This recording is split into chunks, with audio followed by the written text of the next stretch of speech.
Hi,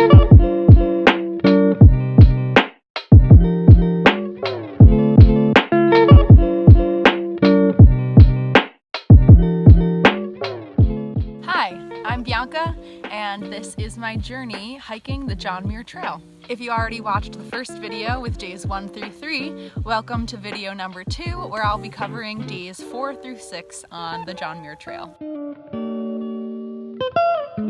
Here I am sitting in my tent today. This is the actual tent that I used for the whole hike on the JMT. It's the North Face Stormbreak 1. It held up perfectly fine for me the whole trip. It's pretty lightweight, it sleeps one person, and I have no complaints. The only thing that I did change about this tent is the stakes that I used. I decided to swap them out for some lighter weight stakes. I have the MSR mini groundhog stakes is what I've been using. I got these at REI. They're much more lightweight than the stakes that the tent came with, so I swapped them out to save a little bit of weight. Another piece of gear that I really liked on trail were my Ultra Lone Peak 4s, I think, or 3s. I had them in like a lighter blue turquoise color, and I love them so much that I bought them again in black. I think they're going to be the only shoes that will ever hike again with because I loved them so much. But also they have this wide toe box that was perfect for my wide feet, and I did not get a single blister the whole time wearing these shoes. So love these. I also brought this LL Bean fleece with me. I wore it almost every day. I wasn't planning on bringing it, and then last minute I decided I wanted it because it looks cool, it's warm, and I live in this thing. But I'm really glad I brought it.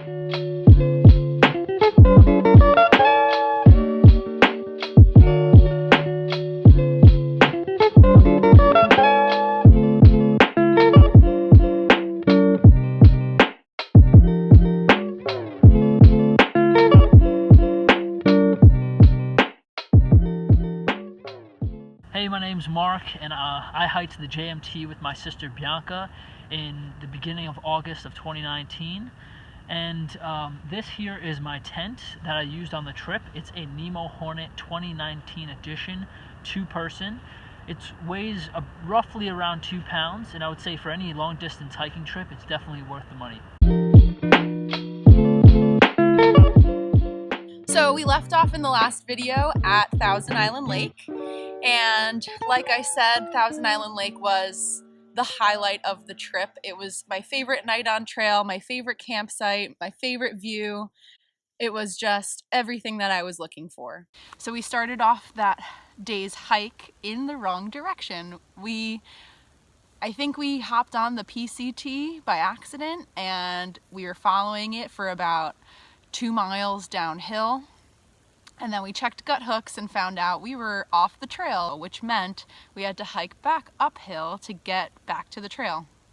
So I wouldn't say we wasted the morning, but we definitely spent energy that we didn't need to spend first thing in the morning.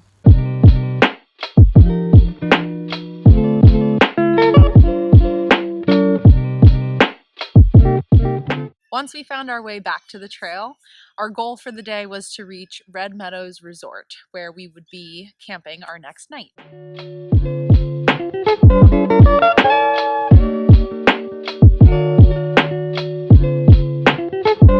As we were approaching Red's Meadow, we could see in the distance across a little valley, Devil's Postpile. Devil's Postpile is a pretty impressive rock formation, but I'll let my brother tell you about that. Thanks, Bianca, and let me tell you a little bit more about it. 80 to 100,000 years ago, hot basaltic lava came rushing down the Red Meadow Valley and came to pool in a little small area. And that pooling caused the lava to cool very slowly, creating these hexagonal shapes. Erosion forces have been at work over the years to reduce its size and effectively breaking off chunks of the rock that you see in these photos.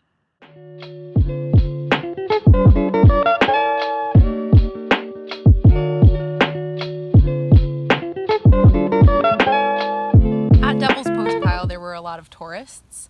But if you continue on a little further, you get into this hiker community that is Red's Meadow. There's a restaurant, there's a store where you can buy resupply food, you could buy any essentials for hiking and camping. There's a laundry, there's showers, there's a full bathroom, there's a hiker's campground, which has amazing hiker boxes. And there was even hot springs, which we missed because we went to bed too early because we were exhausted. What can we say? Red's Meadow was a great place to meet other hikers. We met a few other JMT hikers that we would be leapfrogging with for the rest of the trail. We hung out while we were charging our phones. We talked gear, we talked experiences, food. Red's Meadow is a great place to socialize. So day 4 ended up being a total of about 15 miles from Thousand Island Lake to Red's Meadow Resort. We woke up the next morning at the hiker's campground and we had a nice warm breakfast at their restaurant and charged up our phones and our portable batteries before hopping back on the trail and starting our day's hike. As we were leaving Red's Meadow, we came through a burn down section or a blow down section of all these trees that looked like they were chopped in half. It was really beautiful to walk through there and see the new growth that was coming up from all of the burned trees.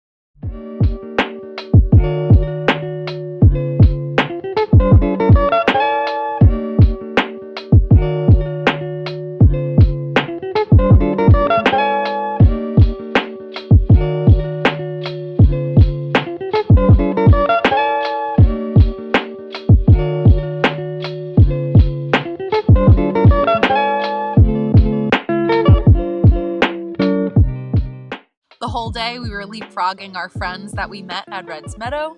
We also made a few new friends, which we ended up camping near at Lake Virginia. Lake Virginia was a beautiful big lake with a mountain view in the background. It was a perfect place for us to take a dip and rinse off at the end of the day. We weren't paying for the showers at Red's Meadow or Tuolumne Meadows. We didn't pay for a single shower. We figured we would just rinse off in the lakes and streams as we came across them, one with nature.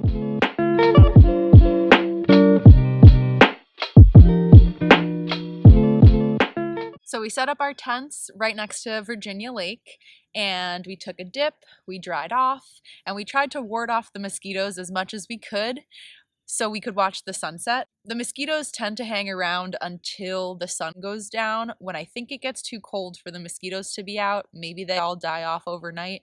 I'm not really sure, but after sundown, the mosquitoes were not so much of a problem.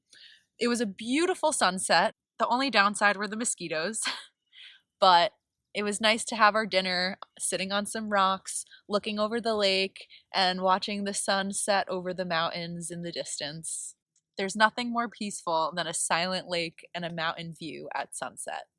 We're usually pretty tired by the end of our day, and we tend to go to bed pretty soon after the sun goes down.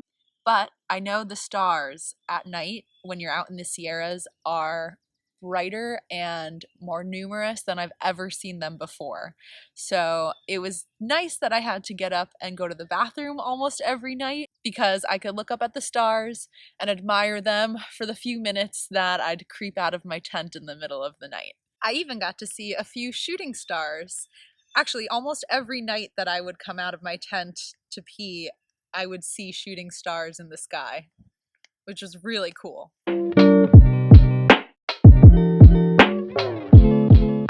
Day 6, we had a deadline to meet. We had to make it to the VVR ferry by 4:30 because there are 2 ferries a day that go to and from VVR, one in the morning at I believe 9:45 and one in the afternoon evening that leaves at 4:45. So if you're not there for that ferry, you have to wait till the next morning to hop on to get to VVR. By the time we woke up and got ready to start hiking in the morning, most of our friends had already left and started hiking before us. But we soon passed them on the trail. Me and Mark tend to hike pretty fast. We have a very fast pace. We were crushing more than 10-mile days at this point, and were surprised by our speed and endurance.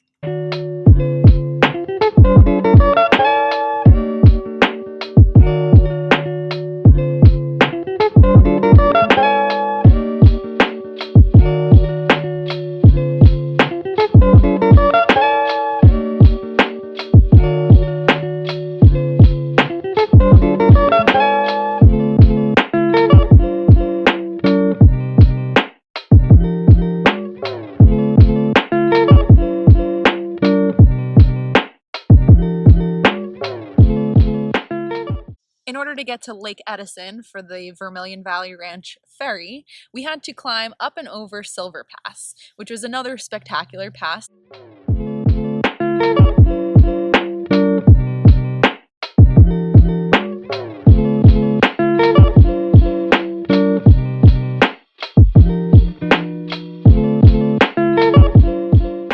We ended up getting to the ferry with lots of time to spare.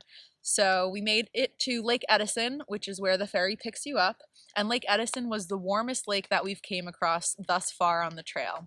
So we took a dip in the warm water, we basked in the sun on the rocks, and waited to hop on the ferry to VVR.